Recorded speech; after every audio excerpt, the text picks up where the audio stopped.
जय जगन्नाथ दर्शक बंधु आज नुआ वीडियो मुझे आप समस्त को स्वागत जनावि। जदि आपण मानक यह सब प्रश्नर उत्तर जानवर अच्छी तेरे भिडटी को निश्चित रूपे शेष पर्यंत देखूँ। प्रथम प्रश्न रही भारतर केउं सहर रे सबुठारु बड़ घंटा देखा मिलता है।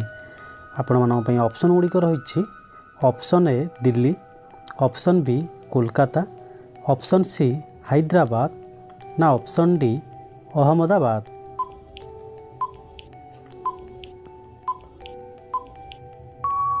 तेरे फ्रेंड्स यार सठिक उत्तर है ऑप्शन डी अहमदाबाद।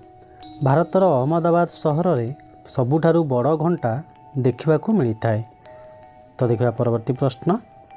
परवर्ती प्रश्नटी रही भारतर केउं सहर में सर्वप्रथम सुनार एटीएम स्थापित होइथिला। Option A Delhi, option B Kolkata, option C Hyderabad ना ऑप्शन डी मुंबई।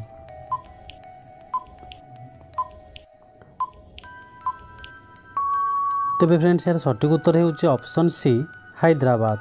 भारतर हैदराबाद सहर में सर्वप्रथम सुनार एटीएम स्थापित होइथिला। परवर्ती प्रश्न। भारतर केउं राज्य सर्वप्रथम प्लास्टिक उपरे बैन लगैथिला।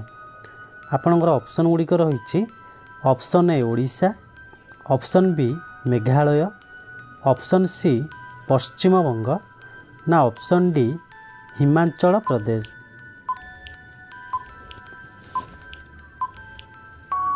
तेरे फ्रेंड्स यार सठिक उत्तर है ऑप्शन डी हिमाचल प्रदेश। भारतर हिमाचल प्रदेश राज्य सर्वप्रथम प्लास्टिक उपरे बैन लगैथिला। परवर्ती प्रश्न। प्रतिदिन डालिंब खाइबा द्वारा केउं रोग संपूर्ण ठीक होता है। ऑप्शन ए रक्तहीनता, option B pyorrhoea, option C cancer ना ऑप्शन डी जॉन्डिस।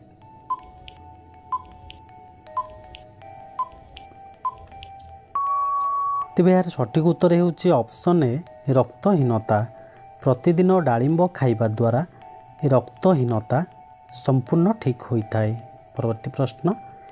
केउं फूल खाइबा द्वारा आखि केबे भी खराब होई न थाए। ऑप्शन ए गेंडू फूल, ऑप्शन बी चंपा फूल, ऑप्शन सी मंदार फूल ना ऑप्शन डी जुआणी फूल।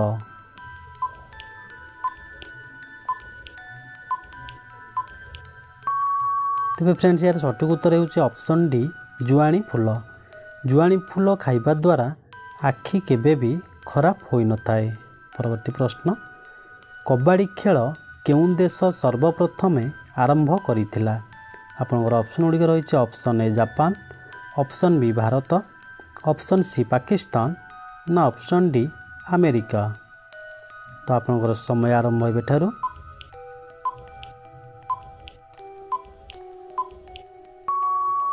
तेरे यार सठिक उत्तर होउछि ऑप्शन बी भारत। कबड्डी खेल भारत सर्वप्रथम आरंभ करिथिला। तो जिबा परवर्ती प्रश्न को। केउं देश रे गोटिए भी मंदिर नाही।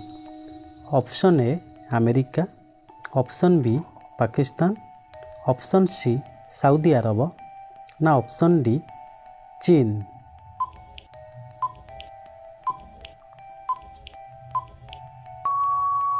तेरे यार सठिक उत्तर होउछि option C Saudi Arab. Saudi Arab देश रे गोटिए भी मंदिर नाही। परवर्ती प्रश्न। केउं देश रे राति रे इंद्रधनु देखा जाए। आपनकर ऑप्शन गुड़िक रही ऑप्शन ए चीन, option B Bharat, option C Japan ना ऑप्शन डी अमेरिका।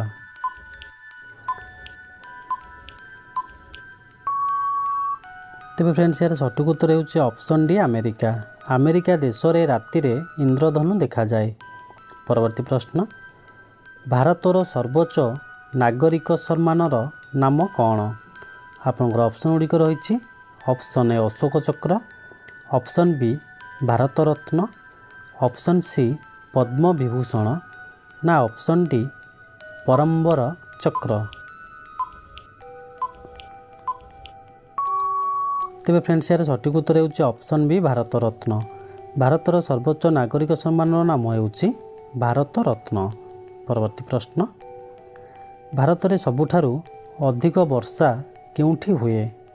ଆପଣଙ୍କର ଅପସନ୍ ଗୁଡ଼ିକ ରହିଛି ଅପସନ୍ ଏ Kashmir, option B Haridwar, option C Meghalaya ନା ଅପସନ୍ ଡି ଅରୁଣାଚଳ ପ୍ରଦେଶ।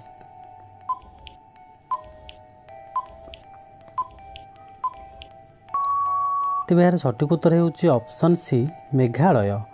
ଭାରତରେ ସବୁଠାରୁ ଅଧିକ ବର୍ଷା ମେଘାଳୟ ଠାରେ ହୁଏ। ପରବର୍ତ୍ତୀ ପ୍ରଶ୍ନ, ସବୁଠାରୁ କମ୍ କ୍ଷେତ୍ରଫଳ ରାଜ୍ୟର ନାମ କ'ଣ?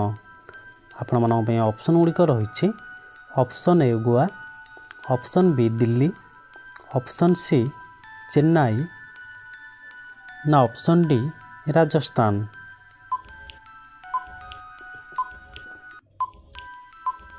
ତେବେ ଫ୍ରେଣ୍ଡସ୍ ଏହାର ସଠିକ୍ ଉତ୍ତର ହେଉଛି ଅପସନ୍ ଏ ଗୋଆ।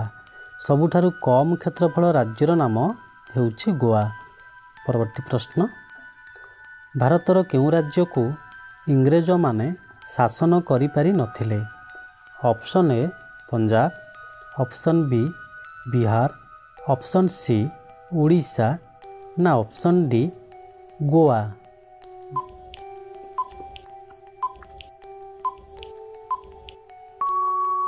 ତେବେ ଏହାର ସଠିକ୍ ଉତ୍ତର ହେଉଛି ଅପସନ୍ ଡି ଗୋଆ। ଭାରତର ଗୋଆ ରାଜ୍ୟକୁ ଇଂରେଜମାନେ ଶାସନ କରିପାରିନଥିଲେ। ପରବର୍ତ୍ତୀ ପ୍ରଶ୍ନ, ଅଣ୍ଡା ଖାଇବା ଦ୍ୱାରା ଶରୀରରେ କ'ଣ ଶୀଘ୍ର ବଢ଼ିଥାଏ? Option A Shakti, option B ବୁଦ୍ଧି, ଅପସନ୍ ସି ଉଚ୍ଚତା ନା ଅପସନ୍ ଡି ମୋଟାପଣ।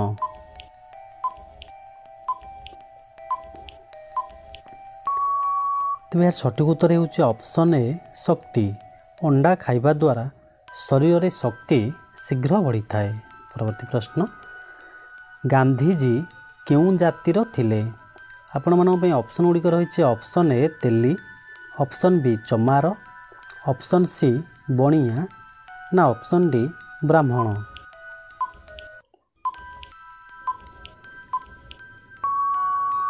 ତେବେ ଫ୍ରେଣ୍ଡସ୍ ଏହାର ସଠିକ୍ ଉତ୍ତର ହେଉଛି ଅପସନ୍ ସି ବଣିଆ।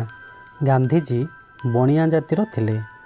ତ ଆଜିର ଶେଷ ପ୍ରଶ୍ନ ରହିଛି ଆପଣମାନଙ୍କ ପାଇଁ, ଗଣେଶ ପୂଜା କେଉଁ ଓଡ଼ିଆ ମାସରେ ପଡ଼େ? ଆପଣମାନଙ୍କ ପାଇଁ ଅପସନ୍ ଗୁଡ଼ିକ ରହିଛି option A Shravan, option B Bhadraba, option C Ashwin ନା ଅପସନ୍ ଡି କାର୍ତ୍ତିକ। ତ ଦର୍ଶକ ବନ୍ଧୁ, ଏ ପ୍ରଶ୍ନଟି ଆପଣମାନଙ୍କ ପାଇଁ ରହିଲା। ଯଦି ଏହି ପ୍ରଶ୍ନର ଉତ୍ତର ଜାଣିଥିବେ ତାହେଲେ କମେଣ୍ଟ ବକ୍ସରେ ଉତ୍ତର ଦିଅନ୍ତୁ। ଧନ୍ୟବାଦ।